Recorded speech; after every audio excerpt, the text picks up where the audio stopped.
मेरा भक्त मुझको प्रिय है। नो यो न हर्षति न द्वेष्टि न शोचति न कांक्षति शुभा अशुभ परित्यागी भक्तिमान्य समे प्रियः।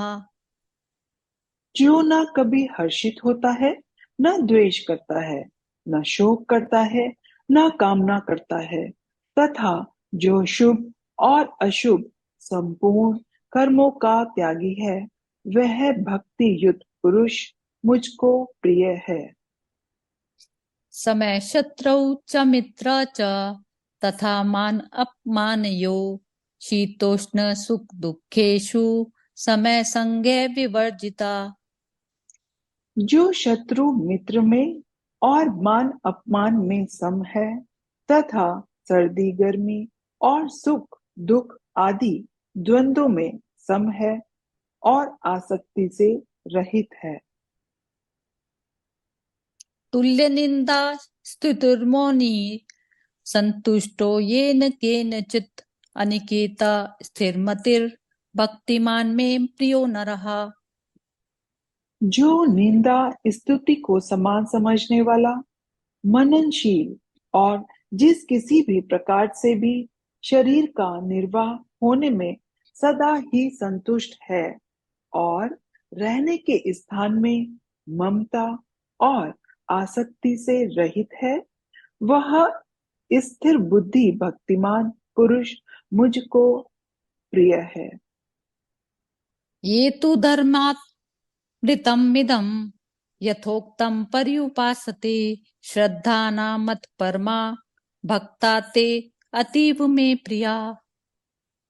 परंतु जो श्रद्धा युक्त पुरुष मेरे परायण होकर इस ऊपर कहे हुए धर्म में अमृत को निष्काम प्रेम भाव से सेवन करते हैं, वे भक्त मुझको अतिशय प्रिय हैं।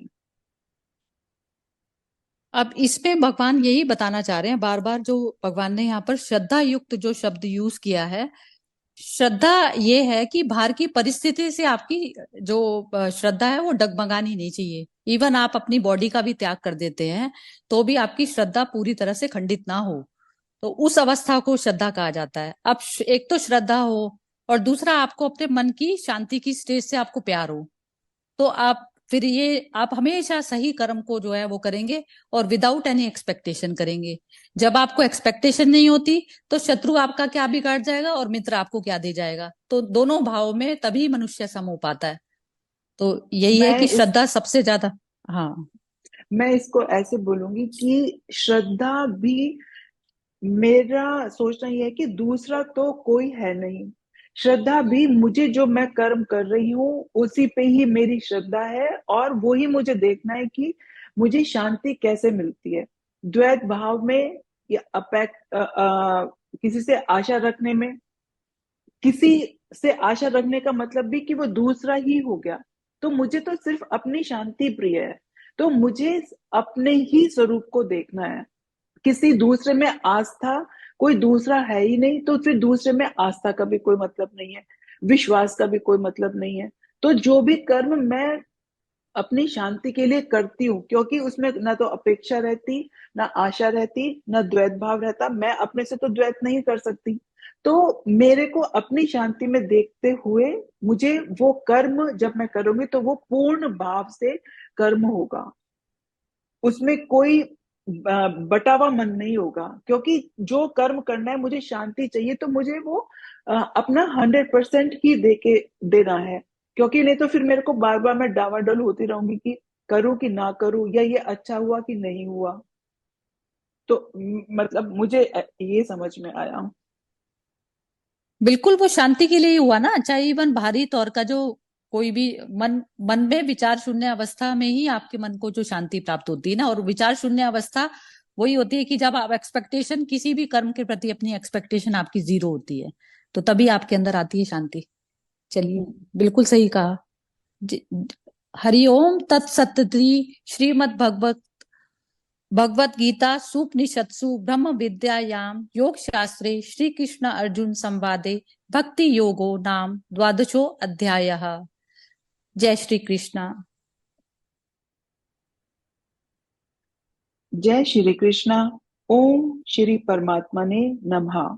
श्रीमद् भगवद गीता अध्याय 12 श्लोक नंबर 11। श्री भगवान उवाच। अथ एतत् अप्यशक्तो असि कर्तुम् मद्योगमाश्रिता सर्वकर्म फल त्यागम ततः कुरु यतात्मवान्।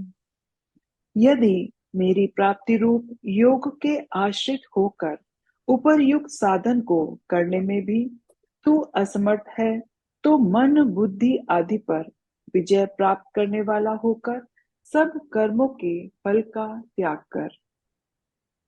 श्रेयो हि ज्ञानम् अभ्यासात् ज्ञानम् अध्यानम् विशिष्यते ध्यानात् कर्म फल त्यागः त्यागात् गच्छन्ति अंतरम्।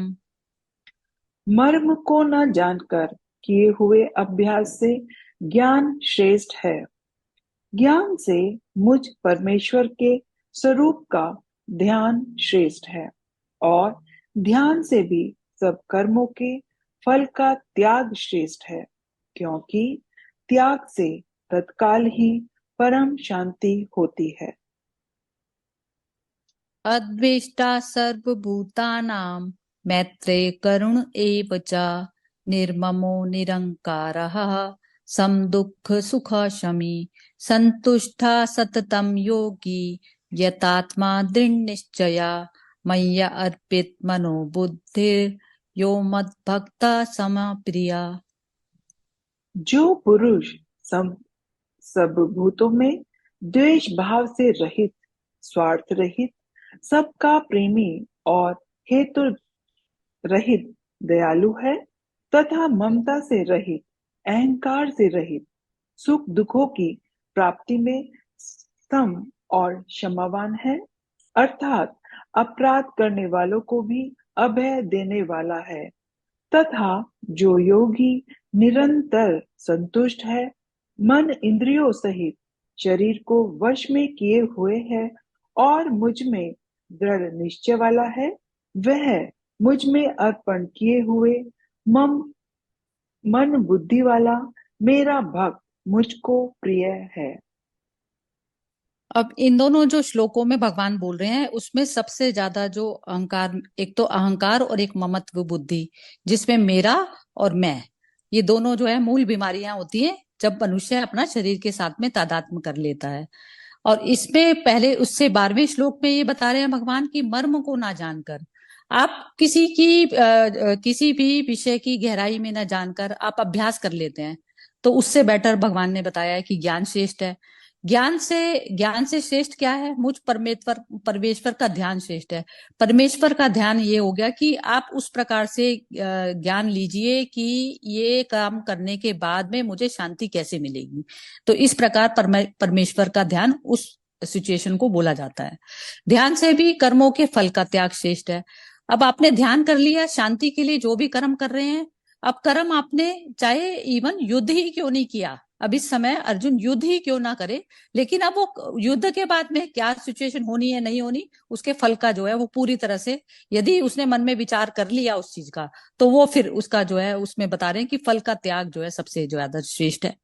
क्योंकि तत्काल जब कर्मों का फल का जब आप त्याग कर देते हैं, तभी मनुष्य का मन जो है पूरी तरह से शांति में स्थापित हो पाता है।